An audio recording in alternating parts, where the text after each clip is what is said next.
think that the argument for local economy and the free market is one that really doesn't have any enemies. And it could be that that's the reason for which I'm treated with a lot of grace among people who are doctrinaire Democrats, liberals, progressives, even statists.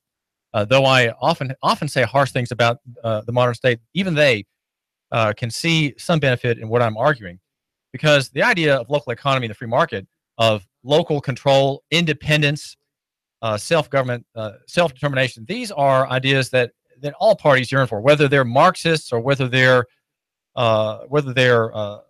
uber libertarians, whether they're Republicans or Democrats. They would say that these are generally good things, especially if there's a local flavor to the analysis and to the hectoring and the lobbying and the urging. If it's local, well, maybe we have a better prospect, and we can lay aside the claims of politics, because the further you get away in arguing for the benefits for Chattanooga, the further you get away from Chattanooga. If you go to Nashville, if you go to New York or Washington, you immediately you enter into the realm of politics, which is to say laws, and that's what politics really are about. Politics are debating who will write the laws, and then what the laws do, and whom they favor and whom they disfavor. And I think the idea of local economy is apolitical, and it's apolitical partly by virtue of its roots, the roots being Christianity. Because Christianity envisions largely a voluntarist society where men obey God's law. There's a limited use and purpose for the state, which is harass the evildoer. And there are no prison systems. There are no police departments. There is simply the court and the free individual and the family and the enterprise. That's what's envisioned, and certainly possible as the sin quotient in humankind is reduced over time by the work of the gospel and the work of grace. That's the teaching of Christianity. So the teaching of Christianity is very favorable to this view, and in fact calls for it. It calls for it and envisions it, and it is an idyll and a dream among some who are in that system of life and practice. Now, I mentioned all that because I want to talk now with Dave Crockett, who is a former 3-term city council member from 1990 to 2001, and was the candidate for mayor in the last election, which I wrote about in some detail for your benefit at Nooganomics.com, our chief sponsor, Nooganomics.com. We want to talk with Dave about this idea of the city-state, because he, unlike anybody else in Chattanooga, is so fiercely lococentric. He's like the second lococentrist. Is that right, Dave? Or I thought it was the first, David, but I'll yield if you insist. Well, I'm the one who's yielding to you, Dave Crockett. Okay. We're having, as we say, this conversation about who's the leading Nooga-centrist. In other words, Nooga-centrism is Chattanooga is first, and it's first because you, my listener, and Dave Crockett and I, we're here. Okay? We want there to be good things for Chattanooga, apart from the dreary prospects of writing laws and forcing people to do something or forbidding them from doing something else. Well, Dave Crockett, what, in the general sense, how is it possible, here, since we're going to dream just for a moment here, how is it possible that Chattanooga might be freer and more have more of an identity, a more particular identity in the future? What are the trends that suggest that it's possible at least to dream in this direction? Well, everything that is happening right now, more broadly in our lives, would point you to that. If you take out your phone out of your pocket, you are instantly connected to people anywhere.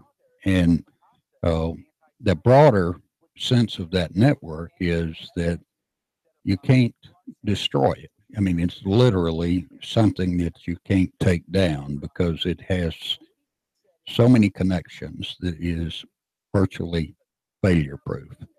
It's so localized, and every person is the center of the network, and that makes the fragility of the system almost completely insulated against outside failures.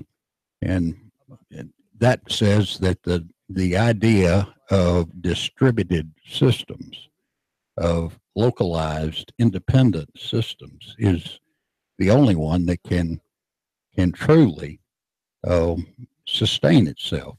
The second part of that, though, is interesting, in that you can't be isolated and totally independent. You need to be connected to a broader network, but you need to be self-sufficient in yourself. But you have a large number of things, if you take the internet and you take your smartphone, that are intelligent, yet are able to connect with anything else. So it says that both distributed and connectivity are not mutually exclusive concepts. They are, in fact, one concept. And if you apply that locally, it says that you can be responsible for your own economy, your own food production, your own decision making. And then you get to a point, I disagree about Marxism, David, because that is the ultimate safety net that causes everything in the system to be sloppy, because you know that you have a net under you. You play like every decision has a safety net. And if you... In Marxism, so there's no risk taking. There's no risk taking. There's no personal responsibility. There's no personal responsibility. But you have to do the opposite of that.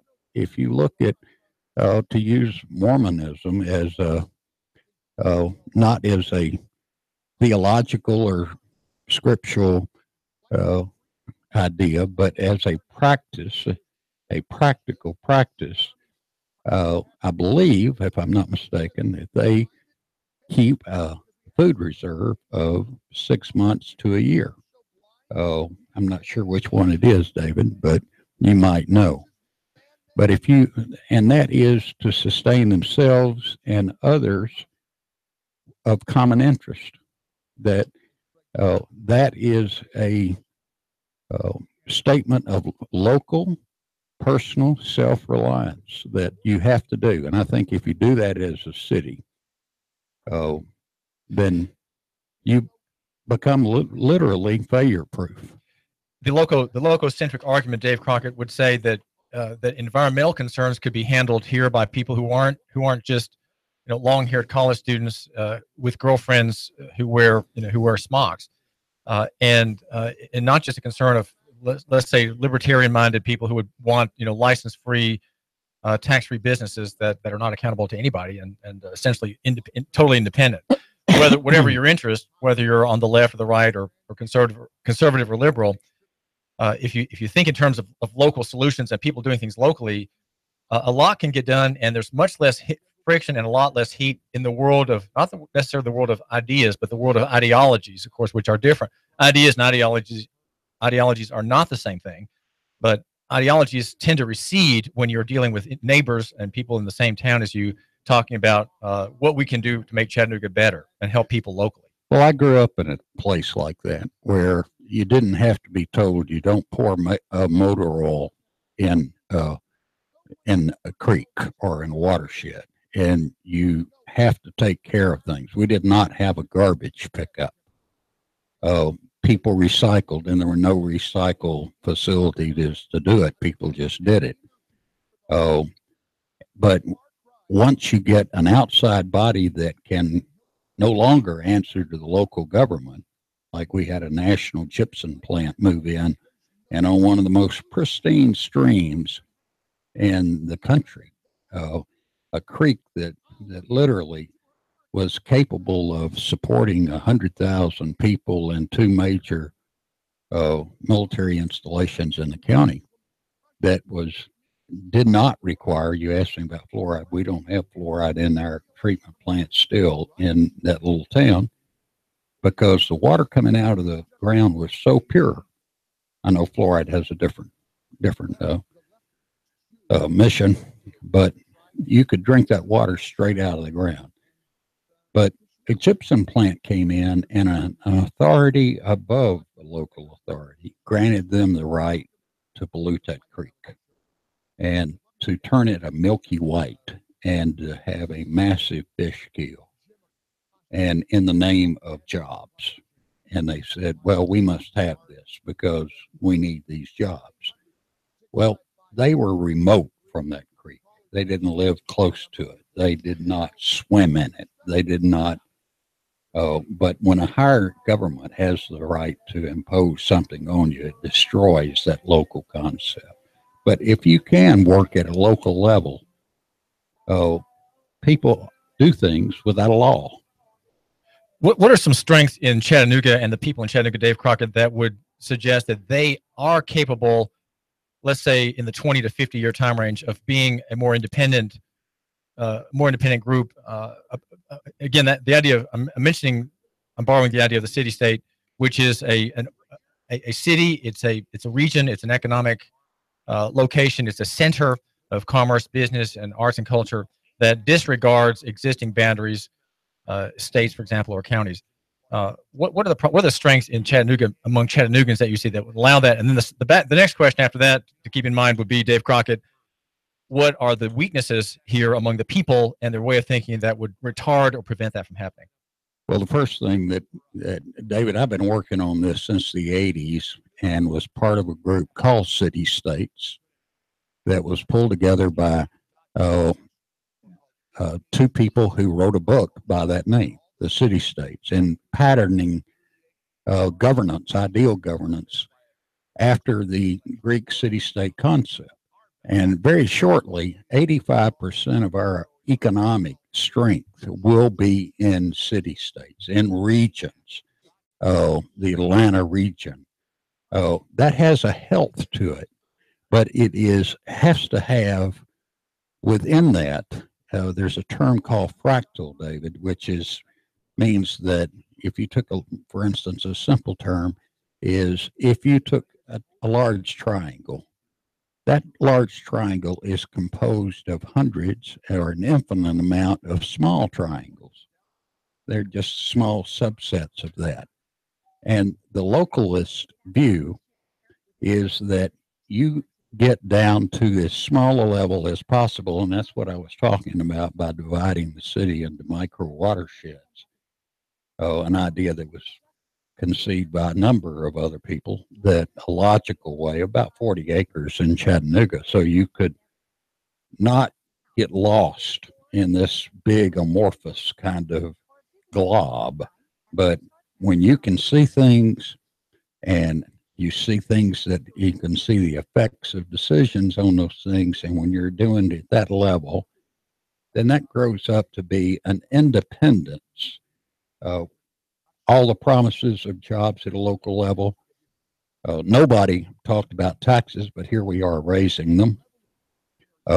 And just months after an election, that we're just raising the taxes. Let me just, we'll get to taxes in just a minute. This is David Tulis. Thanks for joining us here at Nooga Radio. We're talking with Dave Crockett, who was a 3-term city council member in the 1990s and ran for mayor most recently. The idea of watersheds, let me just ask a question about that. The rise of neighborhood associations, which were encouraged by city government, seemed, as I consider them, seemed to be a way that the municipal bureaucracy could better sort of control neighborhoods and have neighborhood people to whom to speak as if those people were somehow actual representatives, but they're not real representatives, right? And yet.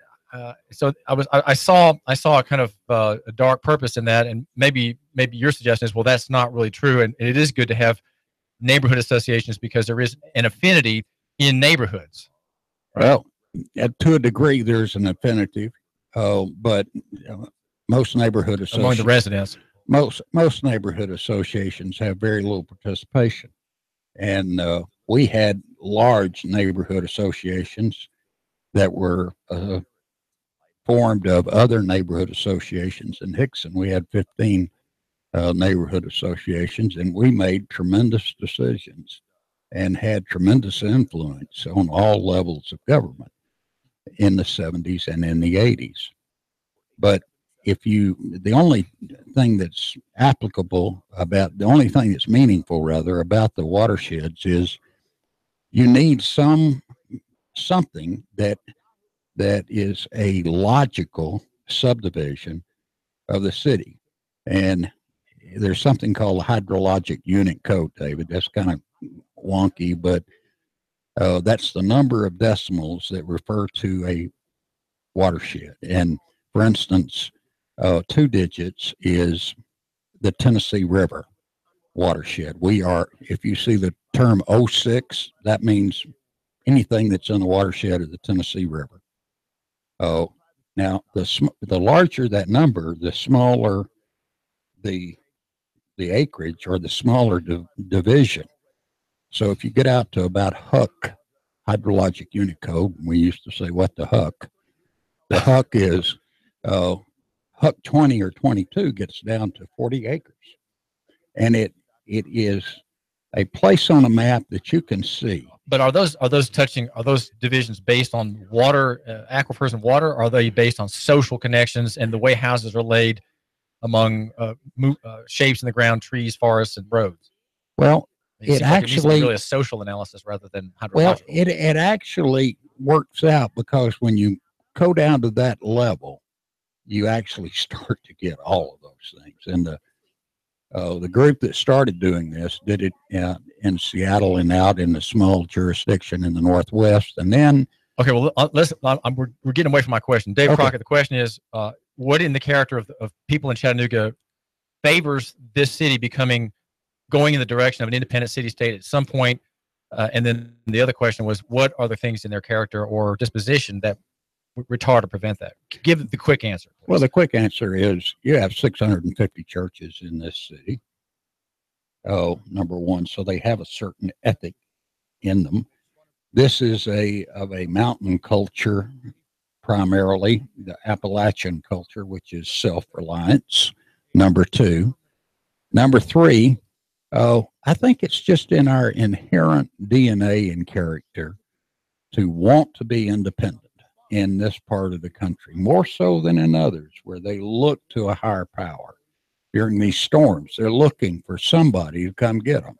They're looking for somebody to blame. They're looking for somebody to come repair, replace, fix. I think, David, that one of the things that I talked about in strategy is to eliminate the prefix RE. That is, to rework, to rehab, to redo, to reclaim. And it's do it right the first time. Don't celebrate redoing something over and over and over to rehab a life, reclaim a life. Okay, so those are three strengths. All right, give three disadvantages or three weaknesses among Chattanoogans that will prevent or retard our cities becoming more independent, maybe an independent city-state 50 or 100 years out. Well, we think about large systems in government of centralized control in the last half of the century. That is centralized control of government. In Washington and to some degree in Nashville, they can't even define a problem. I've appeared before congressional committees, and they were trying to figure out what the issue was. And they spent most of their time trying to define a problem that was well known and well understood at a local level, that was less well understood at a state level or at a federal level. So that's one argument.